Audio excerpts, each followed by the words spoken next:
passer d'agréables moments en regardant le deuxième plus haut niveau de baseball au Québec. Nous vous invitons à encourager votre équipe. Alors bonsoir et bienvenue à ce premier match de la finale de la Ligue de baseball majeure du Québec. Présentement, c'est les sons d'avant-match de la Ligue. Et bientôt, l'annonceur maison David Tourigny vous présentera les deux alignements. Et il y aura une émission, en fait une présentation d'avant-match. Ce que je vais faire, c'est que je vais mettre le micro tout près de son micro. Vous pourrez ainsi suivre la présentation des deux alignements. Chers partisans, bienvenue au stade de Victoriaville pour ce premier duel de cette série finale de la Ligue de baseball majeure du Québec, opposant les Blue Sox de Thetford Mines aux Cactus de Victoriaville. Nous allons procéder dans quelques instants à la présentation des joueurs des deux équipes.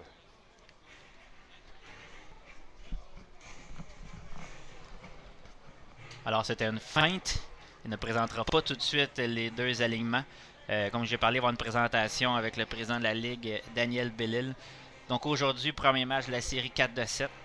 Gros duel de lanceurs. Les deux lanceurs dominants de chaque équipe est au monticule. Les deux as, Michel Simard du côté des Blue Sox de Thetford et Francis Michel du côté du Cactus.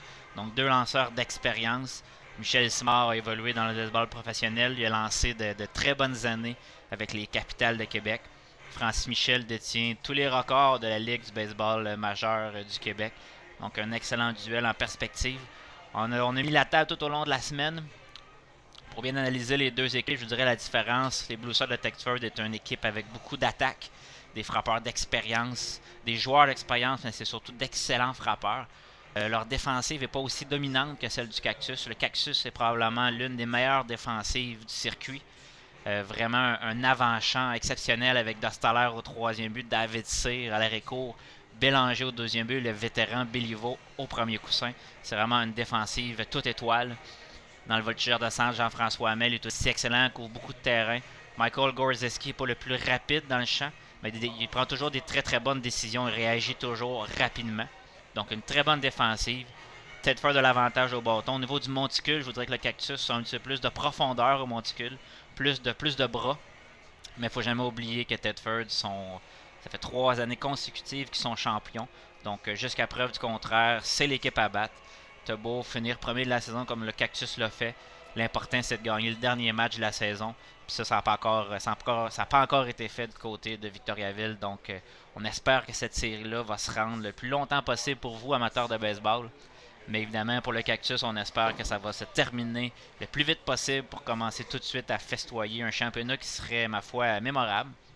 Le Cactus, c'est la 5e année du nouveau Cactus. Le Cactus est bâti avec vraiment... Ils sont partis à zéro avec quelques éléments de Victoriaville. Jaudoin, Béliveau, Tourigny qui ont parti ça. Puis par la suite, bien évidemment, il y a eu des très bons choix au repêchage. Jonathan Camiri a fait d'excellents choix de repêchage. C'est sûr que l'arrivée de Julien Bélanger comme premier frappeur d'alignement a vraiment chamboulé l'alignement du Cactus au bâton et vraiment rendu une attaque diversifiée extrêmement rapide. Donc ça a vraiment été excellent. L'arrivée de Dostaller l'an passé au cours de la saison a vraiment aussi aidé énormément le Cactus. Et cette année, Dostaller est vraiment, surtout en série, PO est vraiment d'excellentes séries. C'est présentement le deuxième meilleur frappeur des séries. Derrière Stéphane Pouliot, le premier but des Blue Sox de Thetford. Dostaller frappe pour 472 en série. Tandis que le vétéran joueur de premier but de Thetford Mines frappe pour 486.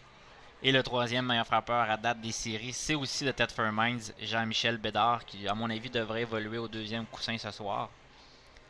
Et le quatrième meilleur frappeur, c'est David Cyr, l'arrêt-court du Cactus, avec une moyenne de 429. Donc vraiment beaucoup d'éléments sont en place. C'est sûr que vous allez me dire que plus que les équipes vont aller loin dans les séries, plus qu'ils vont avoir de chances d'être haut au niveau, pas nécessairement au niveau de la moyenne, mais si on compte les points comptés, les points produits, peut-être même les coups de circuit, c'est sûr que les joueurs du Cactus et de Thetford risquent d'avoir des bons pointages parce qu'ils ont plus de matchs derrière la cravate. Mais la moyenne au bâton, ça n'a pas de lien. La moyenne au bâton, c'est le nombre de présences, le nombre de coups sûrs divisé par le nombre de présences. Donc, ça représente bien la qualité d'un bon frappeur, puis aussi si le frappeur est hot ou pas. Donc la table est mise, comme je disais tantôt, il est présentement 7h56. Les présentations d'avant-match devraient commencer sous peu. J'imagine que le président de la Ligue va descendre. Aujourd'hui, Dan Bellil et Jean Simard, qui est aussi, appelons ça, le chef de la discipline. Je sais pas c'est quoi son vrai terme. Disons que c'est lui qui supervise si jamais il y a quoi que ce soit qui arrive et qui va émettre des amendes. Et présentement, ils sont au-dessus de l'abri et du cactus. Ils diffusent le match à la radio. Donc, si vous entendez ça présentement, c'est un très bon signe. Ça veut dire que vous visionnez le match, que vous nous écoutez en direct de la cabane des marqueurs. Aujourd'hui, on va sûrement avoir une bonne foule. Il y a eu beaucoup d'effervescence au cours de la journée sur les médias sociaux. Mais il faut dire qu'il y a beaucoup de gens de Thetford aussi qui sont présents. Les gens de Thetford sont arrivés avant les gens de Victoriaville. À Victoriaville, nous, on est toujours un peu comme ça. On va arriver 2-3 minutes avant le match. Des fois même, il y a des gens qui vont arriver durant la première manche. Donc, il risque d'avoir des surprises en voyant que beaucoup d'estrades sont remplies, beaucoup d'estrades sont pleines.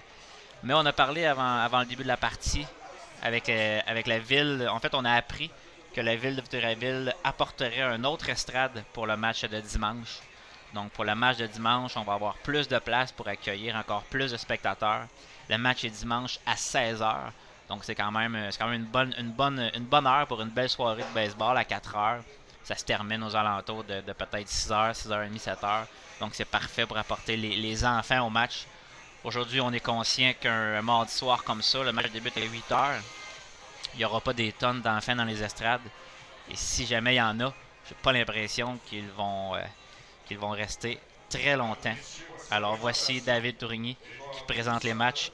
Et je mets mon micro tout près du sien. Tout d'abord, l'entraîneur-chef, le numéro 23, Dominique Bolduc.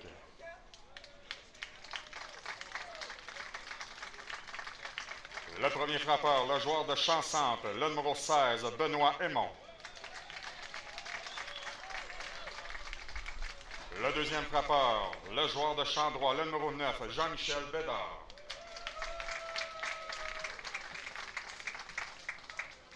Le troisième frappeur, le joueur de deuxième but, le numéro 42, Frédéric Bolduc.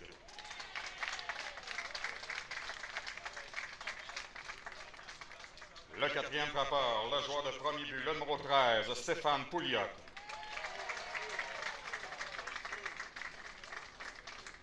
Le cinquième frappeur, le frappeur désigné, le numéro 21, Renaud Desjardins.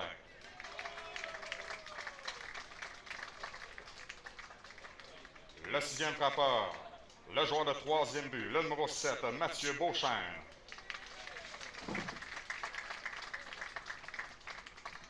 Le septième frappeur, le joueur d'arrêt-court, le numéro 6, Samuel Domingue.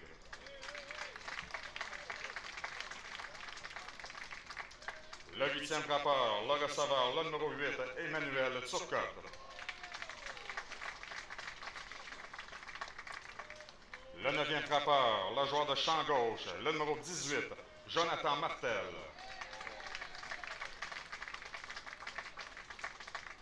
Le lanceur partant pour le match de ce soir, le numéro 32, Michel Simard. Les réservistes, le numéro 11, Marc-André Charbonneau.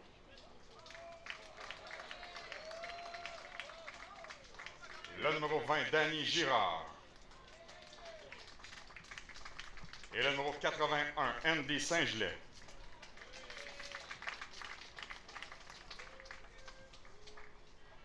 Maintenant, voici la présentation du Cactus de Victoriaville.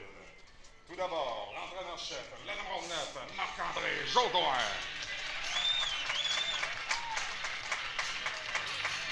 Le premier frappeur, le joueur de deuxième but, le numéro 15, Julien Bélanger.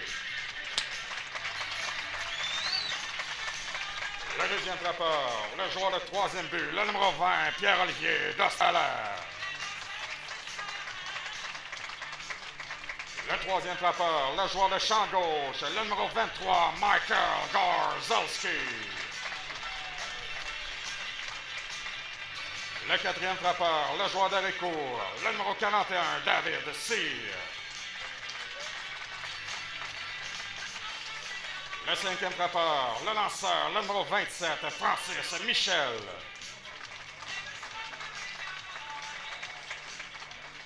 Le sixième frappeur, le joueur de Chansante, le numéro 11, Jean-François Hamel.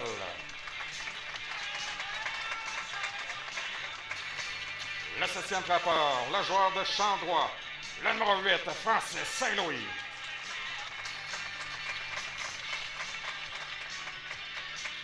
Le huitième frappeur, le joueur de premier but, le numéro 4, Jean-François Béliveau.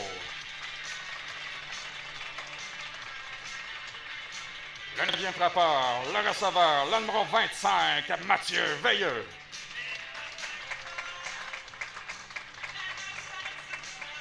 Les réservistes, le numéro 28, Pierre-Olivier Marcoux.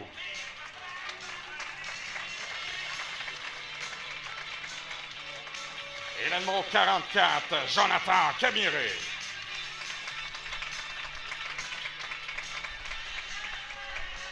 Pour le lancer protocolaire, j'invite le président de la Ligue de baseball majeur du Québec, M. Daniel Bellil. Hein? Qui c'est qui va sur le line-up? Ah.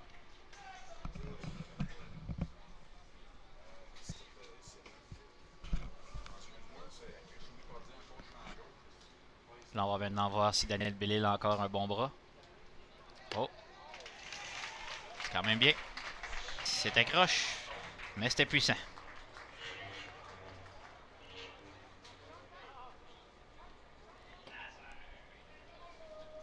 Sur ce bon match, mesdames et messieurs.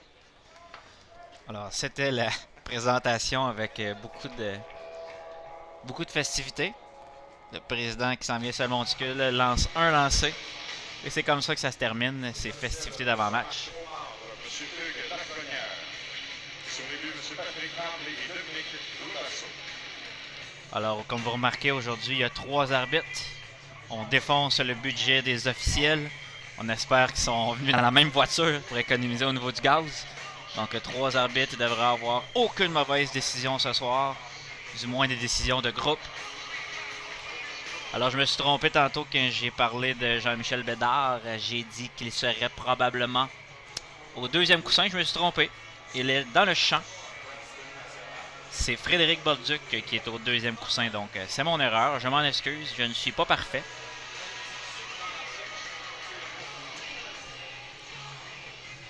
Il y a Marc-André Charbonneau, vétéran joueur qui a aussi évolué avec le 4-4-4 de Victoriaville, qui n'est pas de l'alignement. On me dit blessure au bas du corps, ce qui veut dire probablement qu'il est blessé à l'aine. Malgré que ça serait peut-être le milieu du corps. Tout ça pour dire que Marc-André Charbonneau n'est pas de l'alignement. À l'arrêt-course, ça va être Samuel Domingue, joueur qui a appartenu au Cactus, qui a été échangé l'an passé, dans un échange qui a impliqué Nicolas Doyon. En fait, l'échange au départ, pour donner ça comme il faut, on a échangé, Victoriaville a échangé Marc Bourgeois, qui est maintenant avec les 4 Chevaliers au Cave. Ils l'ont échangé à Quaticook en retour de Samuel Domingue et un choix de 3e ronde. Puis par la suite, Victoriaville a échangé Samuel Domingue à Thetford Mines. Samuel nous disait qu'il ne viendrait pas jouer à Victoriaville. Il venait tout juste d'être coupé des Capitales de Québec. Donc, il avait mentionné que ça ne l'intéressait pas de venir à Victoriaville. Au début, Victoriaville se disait, bon ben, tant qu'à ça qu'ils restent chez eux, mais à un moment donné, tu veux pas priver un joueur de baseball de jouer au baseball, c'est pas l'attitude à avoir. Donc, Victoriaville a accepté de l'échanger à Thetford Mines, l'équipe de son choix. En retour, c'était Nicolas Doyon. Nicolas Doyon, un excellent lanceur gaucher. Dans la vie, il est ambulancier, donc présentement, il travaille à l'extérieur, il travaille aux alentours de Gatineau, donc il ne peut pas être avec nous. Donc, Nicolas Doyon et un choix de 2e ronde en 2014. Et si Domingue joue un match, en fait, si Domingue jouait un match dans les séries en 2015, Thetford donnait aussi son choix de 1re ronde de cette année. Donc, Samuel Domingue joue en série. La preuve, il est à l'arrêt-course ce soir. Ce qui fait que le Cactus a eu un choix de 1re ronde qu'ils vont pouvoir utiliser au repêchage de 2015. C'est une très bonne chose parce que le Cactus n'avait pas de choix de 1re ronde. Donc, avec cet échange-là, on réussit quand même à avoir un bon choix, un haut choix qui devrait être le 6e. Donc, c'est très, très bien d'avoir le 6e choix. Samuel Domingue est un excellent joueur en défensive, un bon joueur, un bon frappeur. Donc, il peut être excessivement dangereux. Si je ne me trompe pas, c'est le 8e frappeur de l'alignement de Thetford Mines, ce qui vous démontre à quel point l'attaque de Thetford Mines est dominante. quand tu as le luxe d'avoir Samuel Domingue comme 8e frappeur, c'est signe que ton alignement est très très bien nanti. Alors, le premier frappeur du côté de Thetford Mines, les gens de Victoriaville le connaissent. Tout amateur de baseball le connaît aussi. C'est le vétéran Benoît Aymon. Ben Aymon a joué pour les Capitales, de Québec, lui aussi dans son jeune temps. Un excellent voltigeur de centre, couvre énormément de terrain, frappeur gaucher. Un très bon frappeur, est quand même capable d'avoir de la puissance. Ce qui arrive aussi avec Thetford Mines, c'est que c'est une équipe qui connaît énormément Francis Michel. Ça fait longtemps qu'il est dans la ligue, ça fait longtemps qu'ils se connaissent. Donc, des fois, ça peut être un avantage, mais ça peut aussi être un désavantage parce que Francis a tellement de bons lancers que tu n'as souvent aucune idée de ce qu'il va te lancer. Donc, que ce soit longtemps que tu ne le connaisses pas, un bon lanceur reste un bon lanceur. Donc, on verra quel genre de duel on va avoir ce soir. Les deux as monticules qu'on a parlé en début de match. Francis Michel contre Michel Simard. Alors, on est prêt pour débuter le match. Benoît Aymon.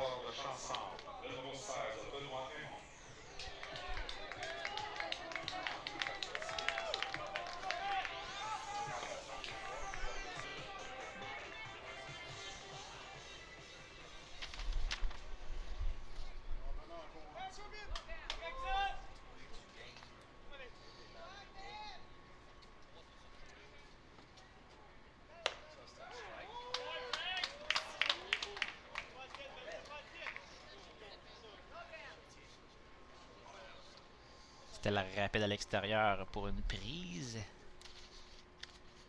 On va à l'intérieur. Ça rate un petit peu la cible. Mais Benoît Aymon la frappe. Fausse balle. Souvenir.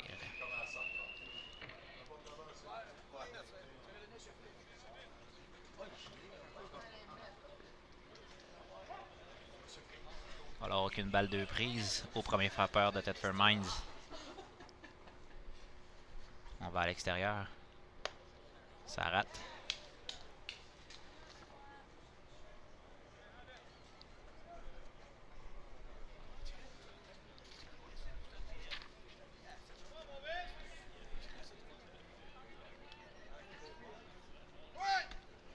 Bon lancé. C'était le changement de vitesse à l'extérieur. Donc 2 balles de prise. Aymon retient son élan. Benoît a frappé dans la saison pour 321. Ce qui est quand même excellent pour un premier frappeur.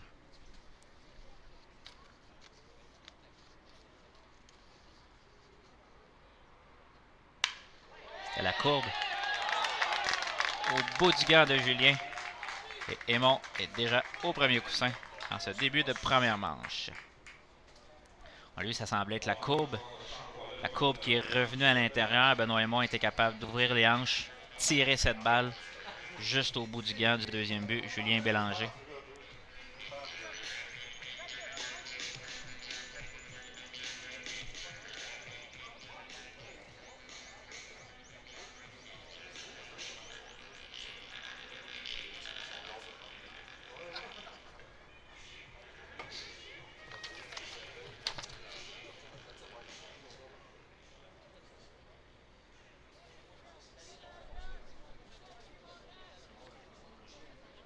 Alors, c'est Jean-Michel Bédard, frappe pour 441 en série. Oh oui. Tire à l'intérieur, c'est une prise. Si vous entendez tousser, c'est le DJ. Steve Beb brûlé. Il couvre une petite grippe.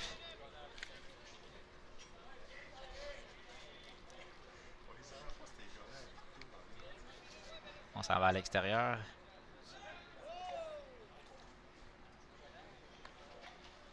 Mathieu Veilleux derrière la map a été excellent tout au long des séries. Il a retiré au moins 3 frappeurs, 3 coureurs en tentative de vol.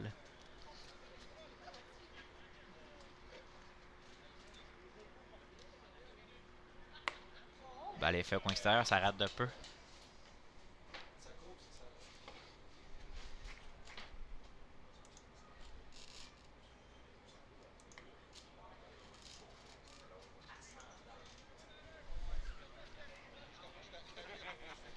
Alors une balle, une prise, aucun retrait.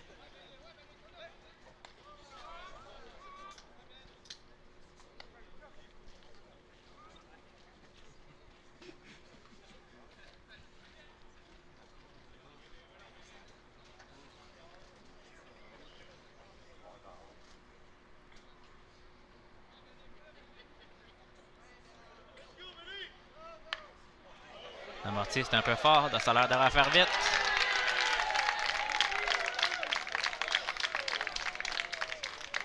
La balle échappe un peu de Staller, mais je suis pas convaincu qu'on aurait eu le temps de le retirer au premier coussin. C'était bien déposé. Alors, je regarde Jérémy Legault. Est-ce que c'est un coup sûr ou une erreur? Alors, c'était un coup sûr. C'est ce qu'on avait dit. C'était un jeu excessivement difficile à réaliser. Même si de Staller captait la balle, je suis pas sûr que le retirait le rapide Jean-Michel Bédard au premier coussin. Alors, peut-être faire une menace. Coureur au premier au deuxième coussin. Le troisième frappeur, le deuxième but. Ça met au bâton Frédéric Bolduc. Frédéric Bolduc frappe pour 588. Alors vous me direz, Martin, avant le match, te dis que c'était Pouliot, le meilleur frappeur des séries. Eh bien oui, c'est simplement que Bolduc a seulement 6 matchs de jouer. Donc ses statistiques ne s'appliquent pas pour être dans les meneurs. Mais c'est quand même 588, c'est quand même 10 coups sûrs en 17 présences, ce qui est excellent. Et c'est la raison pour laquelle il frappe au troisième rang devant Pouliot. Pouliot a une bonne moyenne au bâton, mais il y a énormément de puissance.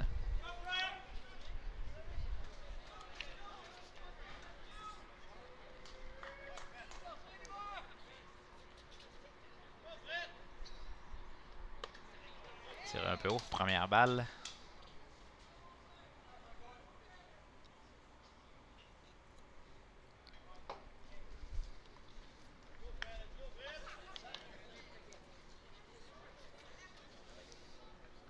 Alors une balle, aucune prise, aucun retrait. Début de première manche. On tire la rapide.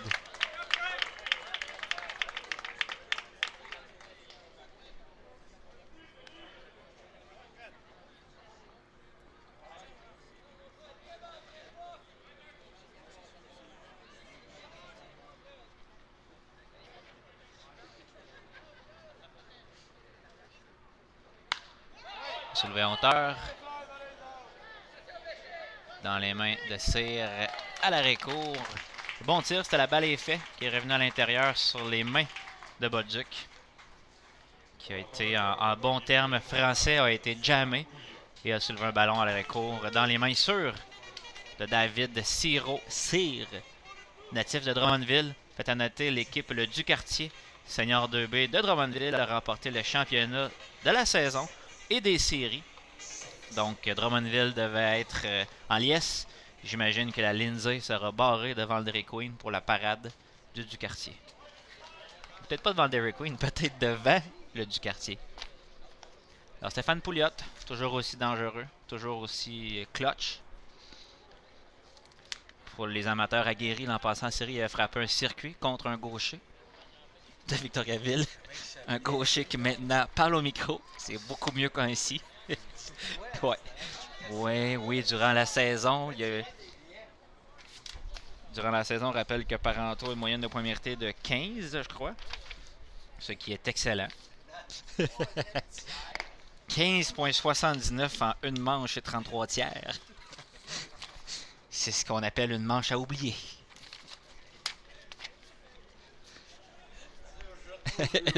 Un dur 10 minutes.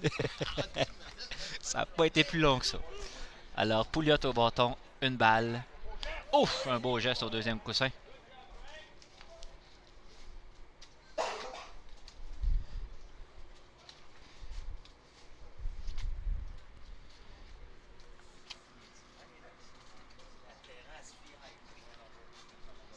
Alors, Stéphane Pouliot, un retrait. Une balle, aucune prise. Oh, à l'intérieur, c'est un bon tir. Ça rate. Mathieu, le receveur, a fait la cible à l'extérieur. Donc, le lancer est à l'intérieur. C'est déplacé un petit peu. Des fois, ça va influencer l'arbitre. Donc, le receveur bouge. Alors, 2 balles, aucune prise contre Stéphane Pouliot. C'est pas un compte plaisant contre Pouliot. Bon tir à l'intérieur.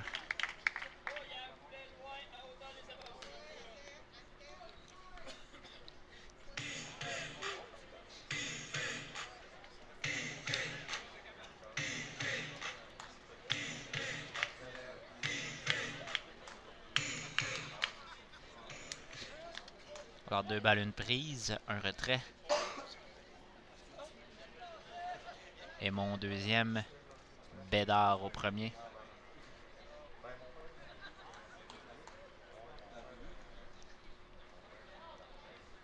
Quel lancer Francis Michel fera-t-il? Est-ce qu'il ira à l'extérieur? Va-t-il tenter de le ressurprendre à l'intérieur? On va à l'extérieur.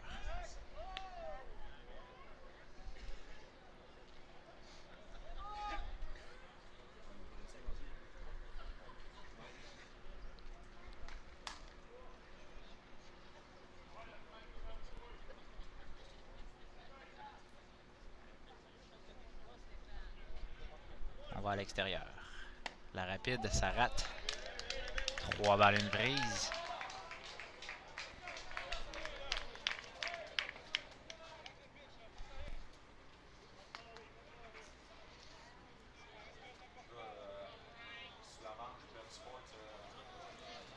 Le prochain frappeur dans le cercle, c'est Renaud Desjardins, qui n'est pas un frappeur, qui n'est pas un mauvais frappeur lui non plus.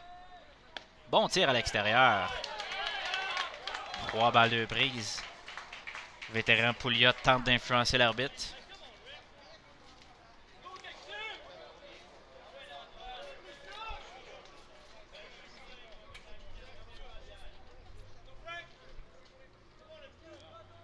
Alors 3 balles, 2 prises, un retrait. Pouliot au bâton. Oh, excellent tir.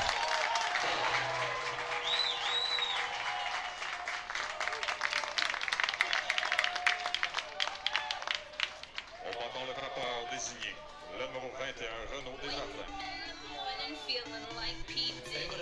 Desjardins qui frappe pour 313 en série. Ce dernier tir, de l'endroit que je suis posté, ça semble être soit le changement de vitesse à l'extérieur ou la rapide. Mais c'est un excellent tir au coin extérieur. C'est rare que Pouliot se fait retirer au bâton. Alors maintenant, il y a 2 retraits. On s'en va à l'extérieur. C'était la courbe ou la glissante. Je blague parce que la dernière fois, je disais souvent que c'était une courbe. Ou en fait, je disais que c'était une glissante. Puis après le match, j'ai dit à Francis Michel, je disais, hey Francis, ta glissante était bonne. Et il m'a méprisé en disant que c'était pas ma glissante, c'était ma courbe. J'ai dit, ouais, mais comment tu veux que je voie ça d'ici? Ben là, il m'a expliqué que sa courbe elle tombait, puis sa glissante elle tassait. J'ai dit, Frank, d'où est-ce que je suis? C'est pas facile. Alors, on s'est serré dans nos bras et on a fait la paix. 2 balles, aucune prise, 2 retraits. Ça a raté à l'extérieur.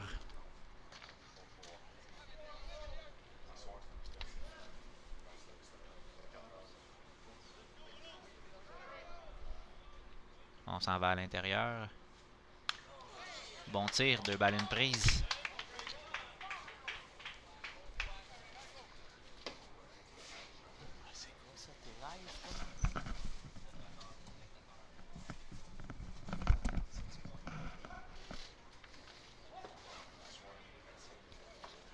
Alors, 2 balles, une prise, 2 retraits. Début de première manche.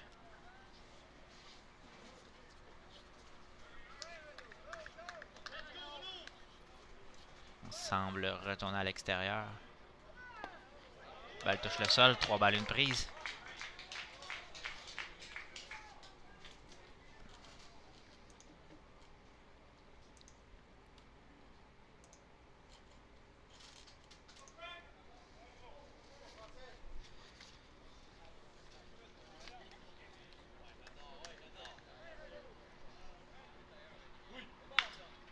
Bon lancer, est-ce qu'on va s'en sortir?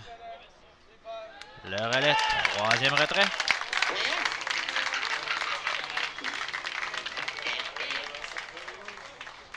Alors, tête faire de menacer, mais évidemment, le retrait au bâton de Francis Michel sur le vétéran Pouliot. C'est vraiment ça qui a fait la différence dans la manche. Stéphane Pouliot a été retiré sur élan. Donc, ça a vraiment étouffé un petit peu la menace. Et par la suite, un roulant à Julien Bélanger pour le 3e retrait. Ce qui amène le cactus au bâton. Le vétéran lanceur dominant, Michel Simard, est au monticule. Michel a un excellent rapide, très précis avec sa rapide, peut autant lancer à l'intérieur qu'à l'extérieur. Il va aller des deux côtés du marbre. A un excellent glissant. A pratiquement la meilleure, en fait, a la meilleure glissante du circuit. Je vous dis ça, mais moi je frappe pas parce que j'ai pas les aptitudes, j'ai pas les attitudes pour aller au bâton. Mais je sais que aussi François Lafrenière en a une excellente.